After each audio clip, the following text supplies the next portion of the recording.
दोस्तों, आज हम आपके लिए एक अत्यंत महत्वपूर्ण और विचारशील कथा लेकर आए हैं। मेरा आपसे निवेदन है कि इसे अंत तक अवश्य सुनें। एक घने जंगल में एक विशाल वृक्ष के नीचे तोता और उसकी पत्नी मैना रहते थे।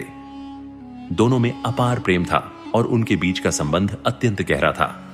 मैना का स्वभाव अत्यंत जिज्ञासु था और वह हर वक्त अपने पति से कुछ न कुछ सवाल करती रहती थी।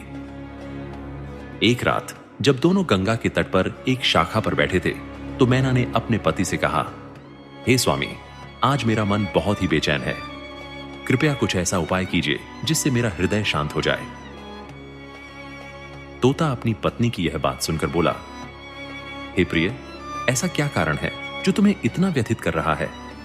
मैं क्या कर सकता हूं जिससे तुम्हारी यह व्याकुलता दूर हो जाए? यह सुनकर मैना बोली, कृपया मुझे कोई ऐसी कथा सुनाइए जिससे मेरे मन को शांति मिले और ज्ञान की प्राप्ति हो। तोता ने मुस्कुराते हुए कहा, हे प्रिय, एक इंसान चाहे कितना भी निर्धन हो, लेकिन 4 व्यक्तियों का सम्मान उसे सदा करना चाहिए और उन्हें अपने साथ रखना चाहिए। इस पर मैना ने उत्सुकता से पूछा, हे स्वामी, वे 4 व्यक्ति कौन हैं जिनका सम्मान सदा करना चाहिए? तोता बोला, मैं तुम्हें यह बात एक कथा के माध्यम से समझाऊंगा, ध्यान से सुनो। तोता ने अपनी कथा आरंभ की। एक छोटे से गांव में एक वृद्ध महिला अपने 2 बेटों के साथ रहती थी। उसका पति पहले ही स्वर्ग से धार चुका था। परिवार में केवल 3 सदस्य थे और उनकी जीविका एक छोटी सी जमीन पर निर्भर थी, जिस पर वे मिलजुल कर कार्य करते थे। दोनों बेटे परिश्रमी थे और उनका गुजारा उसी जमीन पर मेहनत से होता था। समय बीता और बेटों का विवाह योग्य उम्र आ गई। वृद्धा ने दोनों का विवाह करवा दिया और घर में 2 नई बहुएं आ गईं। प्रारंभ में सब कुछ शांतिपूर्ण था और परिवार में प्रेम बना हुआ था, परंतु समय के साथ बहुओं में आपसी मनमुटाव होने लगा। छोटी छोटी बातों पर वे झगड़ने लगीं। बड़ी बहू अक्सर छोटी बहू पर आरोप लगाती और इसी प्रकार छोटी बहू भी बड़ी बहू से उलझी रहती। दोनों के बीच लगातार अनबन बनी रहती। तोता की कथा में छिपे संदेश ने मैना को गहरी सीख दी और उसका व्याकुल मन शांत हो गया। एक दिन छोटी बहू को अवसर मिलते ही उसने बड़ी बहू से कहा, तूने यह काम पूरा नहीं किया और वह काम भी अधूरा छोड़ दिया। बड़ी बहू ने उत्तर दिया, तू अपने हिस्से का काम कर, मैं अपने हिस्से का करती हूं। कभी कभी वह ताना मारती, तू आराम से पड़ी रहती है और मैं ही दिन भर जुटी रहती हूं। इन बातों से छोटी बहू और बड़ी बहू के बीच झगड़े की स्थिति बन गई, जो अब उनकी आदत बन चुकी थी। दोनों बहुओं के बीच आए दिन इस तरह का विवाद छिड़ा रहता था, जिससे घर का माहौल तनावपूर्ण हो गया था। वृद्ध महिला इन निरंतर झगड़ों को देखकर अत्यंत चिंतित रहने लगीं। उन्होंने महसूस किया कि उनके बेटों की पत्नियां घर में शांति नहीं रख पा रही हैं। उन्होंने अपने बेटों से इस विषय पर चर्चा की, किंतु बेटों के समझाने का भी उन पर कोई असर नहीं हुआ। एक दिन वृद्ध महिला ने सोचा, जब हम 3 लोग थे तो छोटी सी जगह में भी संतोषपूर्वक जीवन बिताते थे, पर अब 5 लोग हो गए हैं और इसी कारण घर का खर्च पूरा नहीं हो पा रहा है। शायद यही कारण है कि घर में कलह बढ़ रही है। अतः वृद्धा ने अपने बेटों से कहा, बेटा, तुम लोग परदेश जाकर नौकरी कर ताकि कुछ पैसा कमाकर ला सको और इस घर का झगड़ा समाप्त हो सके। जब घर में धन आएगा तो आवश्यकताएं पूरी होंगी और विवाद थम जाएगा। अक्सर कहा जाता है कि घर के कलह का सबसे बड़ा कारण आर्थिक तंगी होती है। जब व्यक्ति के पास आवश्यक खर्चों के लिए पर्याप्त धन नहीं होता तो वह तनावग्रस्त हो जाता है। दूसरी ओर एक अन्य कारण यह भी है कि खाली समय में व्यक्ति का मन नकारात्मकता में उलझ सकता है और उसका मन झगड़े में ही तसल्ली पाता है। तीसरी बात, जब व्यक्ति अपनी जिम्मेदारियों से बचने का प्रयास करता है, अर्थात अपने हिस्से का कार्य टालता है और केवल भोग विलास में रमने की सोच रखता है, तो घर में कलह होना स्वाभाविक है। चौथा कारण है ईर्ष्या। जब व्यक्ति किसी और को सफल होते देखता है और स्वयं को असमर्थ पाता है तो उसकी आत्मा में जलन का संचार होता है, जो उसे विवादों में खींच लेता है। प्रेमी जनों, दोनों पुत्रों ने वृद्धा की इच्छा का मान रखा और उनसे आशीर्वाद लेकर अपनी पत्नियों को यह समझाकर कि वे मां का ध्यान रखेंगी, वे दोनों परदेश धन कमाने के लिए निकल पड़े। परंतु दोनों बहुओं के बीच देवरानी जेठानी का झगड़ा जारी रहा। एक दिन वृद्धा ने बड़ी बहू को समझाते हुए कहा, तुम बड़ी हो और वह तुमसे छोटी है। तुम्हारे पति प्रदेश में धनार्जन कर रहे हैं और तुम यहाँ घर में क्लेश कर रही हो। ये ठीक नहीं है। बड़ों का कर्तव्य होता है कि वे धीरज रखें और छोटे की गलतियों को क्षमा करें। जो बड़े होते हैं उनका आदर होता है और क्षमा करना उनकी महानता का प्रतीक होता है। वृद्धा की इस सलाह पर बड़ी बहू क्रोध से चिल्लाई और उत्तेजित होकर कहने लगी, आप छोटी बहू की सरपरस्ती कर रही हो, उसे लड़ाई के लिए उकसा रही हो। यदि यह बात उसके कानों तक पहुंच गई तो वह और अधिक अड़ियल हो जाएगी और घर का वातावरण अशांत कर देगी। इसका मतलब है कि तुम उसे बेवजह छूट दे रही हो, उसे किसी प्रकार की रोक टोक नहीं है। वृद्ध महिला ने शांत स्वर में कहा, तुम इतनी क्रोधित क्यों हो रही हो? पहले बड़े को समझाना और फिर छोटे को सिखाना चाहिए। मैं तुमसे बात कर रही हूं, इसके बाद उससे भी कहूंगी। बड़ी बहू ने वृद्धा की बात पर थोड़ी राहत पाई, परंतु मन में खिन्न होकर वहां से चली गई। अगले दिन फिर कलह छिड़ा। वृद्ध महिला इस बार छोटी बहू के पास गई और उसे समझाने का प्रयत्न किया। देखो बहू, वह तुमसे उम्र में बड़ी है और तुम छोटी हो, बार बार यह झगड़ा क्यों करती हो? तुम्हारा पति दूर प्रदेश में कमाने गया है और तुम यहां इस प्रकार का रवैया अपना रही हो। यह अच्छा नहीं है। मोहल्ले के लोग हमारा मजाक उड़ाते हैं। घर में शांति और सौहार्द बनाए रखना चाहिए। प्रेम और स्नेह से ही समृद्धि आती है। छोटी बहू ने वृद्धा की बातों को अनसुना कर सोचा कि यह तो केवल बड़ी बहू की तरफदारी कर रही है। वह तीखे स्वर में बोल पड़ी, ओ बुढ़िया, मुझे मत सिखाओ। मैं जानती हूं तुम अपनी बड़ी बहू को सिर पर बैठाती हो और मुझसे दूर रहती हो। वृद्ध महिला छोटी बहू की कटु बातों से व्यथित होकर चुपचाप वहां से लौट गई। उसने सोचा, इनकी बुद्धि अब विक्षिप्त हो गई है। इन्हें समझाना मेरे लिए उल्टा अपमान का कारण बन रहा है। जहां मेरी बातों की कोई कद्र नहीं, वहां मौन ही ठीक है। अब वृद्ध महिला की बातों का उन दोनों पर कोई प्रभाव नहीं था। धीरे धीरे दोनों बहुएं अपनी सास से इतनी नाराज हो गईं कि उन्होंने वृद्धा के साथ कोई संबंध नहीं रखा। वृद्धा स्वयं रसोई में जाकर खाना निकालती, कोई उसकी सुध नहीं लेता। बहुओं का मन भीतर ही भीतर वृद्धा को घर से बाहर निकालने का हो रहा था, लेकिन उन्हें कोई ठोस बहाना नहीं मिल पा रहा था जिससे वह वृद्धा को घर से निकाल सकें। अगली सुबह उन बहुओं ने अपनी तकरार पुनः छेड़ दी। वृद्धा ने कुछ नहीं कहा, चुपचाप एक कट्टा उठाया और घास काटने जंगल की ओर चल दी। कहते हैं कि अनावश्यक विवादों को सुनने से भी बचना चाहिए, क्योंकि जो बात कानों में गूंजे वह अंततः बोलने पर मजबूर कर देती है। इसलिए वृद्धा जंगल चली गई और देर शाम लौट आई। तब तक दोनों बहुओं का झगड़ा ठंडा हो चुका था। यही सिलसिला कई दिनों तक चलता रहा। एक दिन जब वृद्धा जंगल में घास काट रही थी तो अचानक एक विशाल सर्प उसके सामने आ खड़ा हुआ। उसे देखते ही वृद्धा भय से कांपने लगी और उसने मन ही मन सोचा कि आज उसकी जान नहीं बचेगी। लेकिन तभी सर्प ने मानव की भाषा में कहना शुरू किया, माता, भयभीत न हो। मैं यहां आपको कष्ट पहुंचाने नहीं आया हूं, बल्कि अपने दुख को बांटने के लिए आया हूं। सर्प को बोलता देख वृद्धा का दिल थोड़ा शांत हुआ। उसने राहत की सांस ली और सर्प से पूछा, हे नागराज, तुम्हें किस प्रकार की पीड़ा है? सर्प ने उत्तर दिया, हे माता, मैं कई दिनों से भूखा हूं। मुझे खाने को कुछ नहीं मिला। मैं अब मरणासन्न अवस्था में हूं। पहले मैं एक ऋषि के आश्रम में रहता था। वे मुझे दूध पिलाते थे जिससे मैं जीवित था, लेकिन अब वे इस संसार से विदा हो चुके हैं। यदि आप कृपा कर मेरे लिए थोड़ा दूध ला सकें तो मेरा जीवन बच जाएगा। सर्प के इस मर्मस्पर्शी निवेदन को सुनकर वृद्धा की आंखें भर आईं। उसने सांत्वना दी, हे नागराज, तुम चिंता मत करो, मैं तुम्हें दूध अवश्य लाकर दूंगी। ऐसा कहकर वृद्धा घर लौट आई। जैसे ही वह घर पहुंची, बहुएं फिर आपस में उलझने लगीं। वृद्धा ने सोचा कि किसके घर से दूध लाया जाए। यदि बड़ी बहू के घर से दूध ले गई और उसे पता चला तो वह क्रोधित हो जाएगी। यदि छोटी बहू के घर से दूध लिया तो वह भी अप्रसन्न होगी।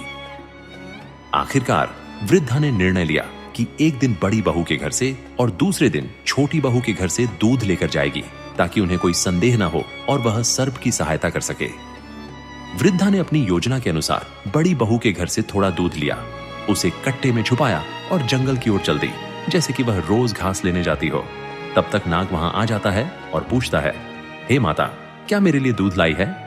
वृद्धा मुस्कुराते हुए कहती है, हाँ नागराज, आपके लिए ही दूध लाई हूं। फिर उसने दूध नाग के सामने रख दिया। नाग ने दूध पी लिया और तुरंत ही उसे एक अजीब सी शांति मिली। नाग ने धन्यवाद देते हुए कहा, हे माता, आज आपने मेरी जान बचा ली है। यह उपकार मैं जीवन भर नहीं भूलूंगा। वृद्धा ने कहा, हे नाग, मैं एक प्रश्न पूछना चाहती हूं। पहले डर के कारण नहीं पूछ पाई थी, पर अब मैं जानना चाहती हूं कि आप एक सर्प होकर भी मानव की भांति कैसे बोल पा रहे हैं। क्या आप वास्तव में नागदेव हैं या कोई और? इस पर नाग ने उत्तर दिया, हे माता, मैं एक श्राप के कारण नाग बना हूं। मैं एक राजा के घर नाग रूप में जन्मा था, पर मेरे पिता ने मुझे सर्प समझकर जंगल में छोड़ दिया। मेरा श्राप केवल 20 वर्षों का है और अब मुक्ति का समय निकट है। 1 वर्ष बाद मुझे मेरा असली शरीर पुनः प्राप्त होगा। उस दिन की मैं बेसब्री से प्रतीक्षा कर रहा हूं। नाग की इस व्यथा को सुनकर वृद्धा का हृदय करुणा से भर गया। फिर वह रोज अपनी बहुओं के घर से चोरी छिपे दूध लाने लगी और नाग को पिलाने लगी। कभी वह बड़ी बहू के घर से दूध लाती तो कभी छोटी बहू के घर से। इस प्रकार वह प्रतिदिन नाग को दूध पिलाती और नागराज उसके हाथ से दूध पीकर अत्यंत संतुष्ट होता। नाग को अब ऐसा लगने लगा मानो उसे अपनी असली मां मिल गई हो। एक दिन दोनों बहुओं ने देखा कि उनका दूध रहस्यमय ढंग से गायब हो रहा है। वे सोच में पड़ गईं और आपस में चर्चा करने लगीं कि आखिर यह दूध कौन ले जा सकता है। बड़ी बहू ने कहा, हर तीसरे दिन हमारा दूध कम हो जाता है, यह बात समझ में नहीं आती। उन्होंने विचार किया कि केवल वृद्धा ही रसोई में जाती है और उनके घर कोई और नहीं आता। तब छोटी बहू ने कहा, दीदी, शायद यही हमारी चोर है, चलो आज इसका पता लगाते हैं। दोनों ने योजना बनाई और अगली सुबह छिपकर देखने का निश्चय किया। अगले दिन वृद्धा हमेशा की तरह बड़ी बहू के घर में गई और रसोई से दूध लेकर पल्लू में छिपा लिया। फिर वह जंगल की ओर चल पड़ी और दोनों बहुएं धीरे धीरे उसका पीछा करने लगीं, यह देखने के लिए कि वह दूध किसे पिलाने जा रही है। वृद्धा उसी स्थान पर पहुंची जहां वह प्रतिदिन घास काटने जाती थी और नागराज को दूध पिलाती थी। दोनों बहुएं दूर से छिपकर यह सब देख रही थीं, आश्चर्यचकित और गहरे विचारों में डूबी। तभी एक विशाल डरावना नाग उस वृद्धा के पास आया और वह उसे दूध पिलाने लगी। नाग बड़े आराम से दूध पीने लगा। यह दृश्य देखकर बहुओं के होश उड़ गए, क्योंकि उन्होंने ऐसा विशालकाय नाग पहले कभी नहीं देखा था। नाग को दूध पीते देख दोनों बहुएं भयभीत होकर पेड़ के पीछे छिप गईं। वे आपस में फुसफुसाईं, यह नाग तो किसी राक्षस जैसा प्रतीत होता है और यह वृद्धा भी कोई साधारण महिला नहीं, बल्कि किसी चुड़ैल जैसी लगती है। कहीं यह हमारी सास के रूप में छुपी हुई डायन तो नहीं? कहीं ऐसा ना हो कि वह हमें और हमारे बच्चों को खा जाए। अब तो इसे घर में घुसने नहीं देंगे। इस प्रकार का निश्चय कर दोनों बहुएं अपने घर की ओर लौट आईं। उधर वृद्धा नाग को दूध पिलाने के बाद घास लेकर अपने घर की ओर लौट पड़ी। जब वह घर पहुंची तो देखा कि घर का द्वार बंद है और दोनों बहुएं भीतर से डंडा लेकर खड़ी हैं। वृद्धा ने दरवाजा खटखटाया तो बहुओं ने दरवाजा खोला, लेकिन उनके हाथ में लाठियां थीं और वे गुस्से में भरी हुई थीं। वृद्धा ने विस्मय से पूछा, तुम लोग इस तरह क्यों खड़ी हो? ये क्या तमाशा है? दोनों बहुएं एक साथ चीख पड़ी, ओ बुढ़िया, तू कोई चुड़ैल है। एक दिन तू हमें और हमारे बच्चों को मार डालेगी। अब इस घर में तेरी कोई जगह नहीं है, निकल जा यहां से और अब दोबारा लौटकर मत आना। वृद्धा ने समझाने की कोशिश की, अरे बहू, कैसी ऊल जुलूल बातें कर रही हो तुम? मैं तुम्हारी सास हूं, तुम्हें और तुम्हारे बच्चों को अपने प्राणों से भी ज्यादा प्यार करती हूं। नागराज को दूध पिलाना मेरा कर्तव्य है, इसमें कोई अधर्म नहीं है। लेकिन दोनों बहुओं ने उसकी एक भी बात नहीं सुनी। तूने हमारे घर से चोरी छिपे दूध चुराया और उस नाग को पिलाया जो कोई राक्षस मालूम होता है। तू जरूर चुड़ैल है। अब तेरे लिए इस घर में कोई जगह नहीं है। वृद्धा ने दोनों बहुओं को बहुत समझाने का प्रयत्न किया, लेकिन उन्होंने उसकी एक न मानी। क्रोधित होकर एक बहू ने वृद्धा को डंडे से मार दिया और धक्के मारकर घर से बाहर निकाल दिया। रात का समय था, चारों ओर अंधेरा पसरा हुआ था। वृद्धा निराश होकर वहीं बैठ गई और रोने लगी। उसने बहुओं से कहा, अरे बहू, अब मैं इस अंधेरी रात में कहां जाऊंगी? इस पर एक बहू ने कठोर स्वर में उत्तर दिया, हमें इस बात से कोई मतलब नहीं, तू चाहे जहां मरे, बस अब दोबारा यहां मत आना। इतना कहकर उन्होंने दरवाजा बंद कर लिया। वृद्धा वहीं पर फूट फूट कर रोती रही, लेकिन फिर उसने सोचा कि इस तरह रोने से कुछ हासिल नहीं होगा। उसने निश्चय किया कि उसे किसी और जगह शरण लेनी होगी। वह उस स्थान की ओर बढ़ चली जहां वह अक्सर घास काटने जाती थी और नागराज को दूध पिलाने जाती थी। वहां जाकर वह नागराज का इंतजार करने लगी, लेकिन रात का समय होने के कारण नागराज कहीं नजर नहीं आ रहा था, क्योंकि वह केवल दिन में ही आता था। एक प्राचीन बरगद का विशाल पेड़ था, जिसके पास वह वृद्धा जाकर लेट गई। सारी रात वह बरगद के सन्निकट बैठी रही, प्रतीक्षा करती रही कि सुबह का उजाला कब होगा। जैसे ही सूरज की पहली किरण फूटने लगी, वहां नाग देवता प्रकट हुए। उन्होंने चारों ओर देखा, परंतु उस समय वृद्धा नजर नहीं आई। कुछ ही पल में उनकी दृष्टि उस ओर पड़ी जहां वृद्धा बैठी रो रही थी। नाग देवता तुरंत उसके पास गए और स्नेहपूर्वक पूछा, हे माता, आपको क्या पीड़ा है? आप क्यों व्यथित हैं? आपके नेत्र अश्रुजल से क्यों भीग रहे हैं? वृद्धा रुंधे स्वर में बोली, हे नाग, मेरी बहू ने मुझे घर से बाहर निकाल दिया है। मैं तुम्हारे लिए रोज दूध लाया करती थी, जिसे बहू से छुपाकर लाती थी। एक दिन उसने देख लिया कि मैं तुम्हें दूध पिला रही हूं और उसने मुझे चुड़ैल समझ लिया। वह सोचती है कि मैं उसके बच्चों को नुकसान पहुंचा सकती हूं। इसी कारण उसने मुझे घर में नहीं घुसने दिया और मुझे बेघर कर दिया।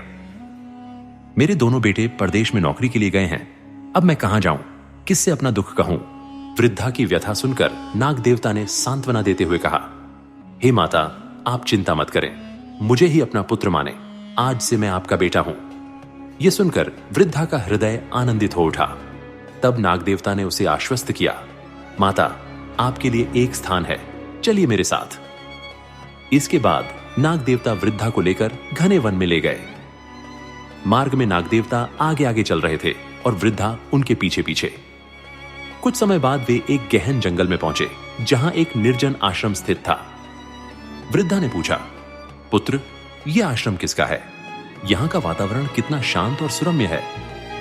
तब नाग ने उत्तर दिया, यह आश्रम एक महान ऋषि का था जिनका देहावसान हो गया है। वे मुझे यहां दूध पिलाया करते थे और इस आश्रम में मैंने शरण पाई थी। कुछ समय पश्चात वह गाय भी वहां पहुंच गई जिसके थन दूध से भरे हुए थे। नाग ने वृद्धा से कहा, हे माता, इस गाय का दूध निकालिए और अपना क्षुधा निवारण कीजिए, साथ ही मुझे भी कुछ दूध पिलाइए। वृद्धा ने गाय का दूध निकालकर नाग देवता को पिलाया और स्वयं भी पिया। फिर नाग ने कहा, हे माता, अब आप निश्चिंत होकर इस आश्रम में रहें। यह गाय हमारे लिए प्रतिदिन दूध देगी और ऋषि महात्मा की कृपा से यहां अन्नपूर्णा का वास रहेगा। इस आश्रम में किसी भी वस्तु की कमी नहीं होगी। आप जो चाहें वह बना सकेंगी। वृद्धा यह सुनकर अत्यधिक प्रसन्न हो गई और अपने नव संतान सम नाग के साथ सुखपूर्वक रहने लगी। नागराज प्रतिदिन वन भ्रमण को जाते और संध्या को लौट आते, जबकि वृद्धा और गाय शांति से आश्रम में निवास करते।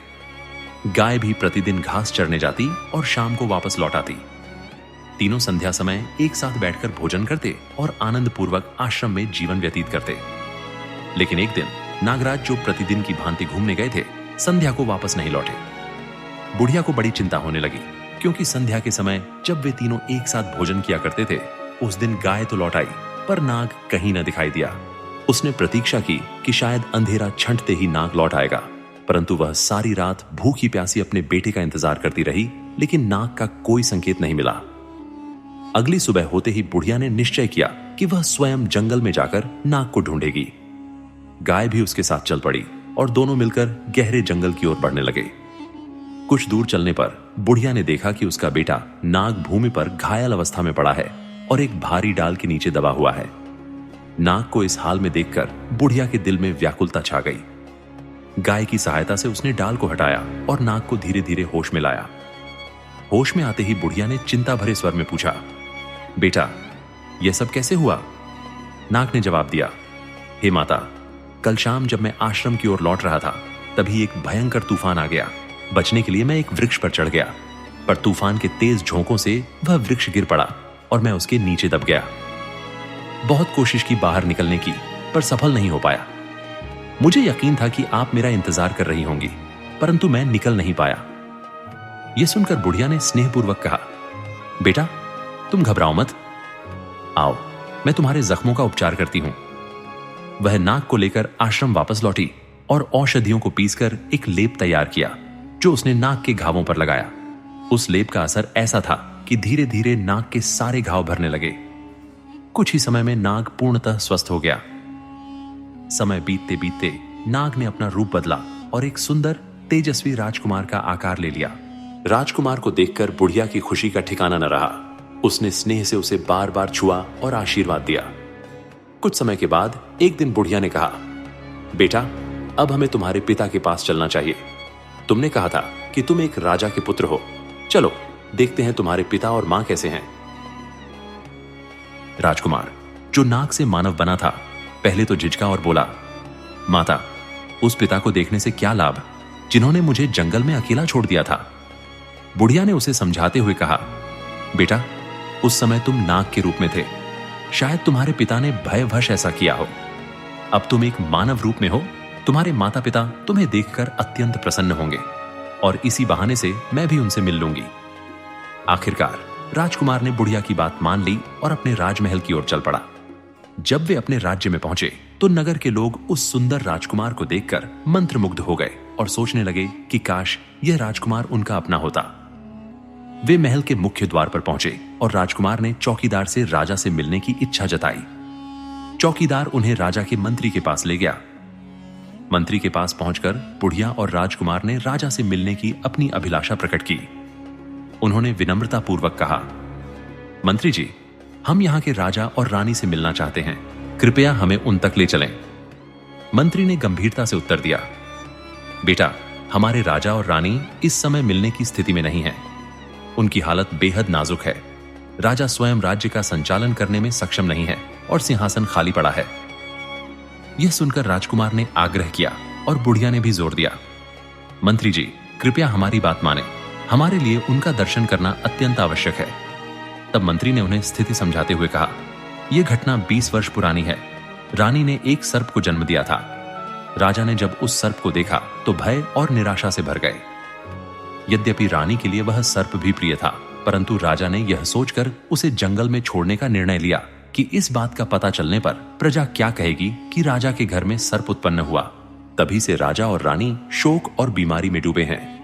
उनका शरीर सूखकर कांटा हो गया है और वे महल में ही अपनी व्यथा में डूबे रहते हैं।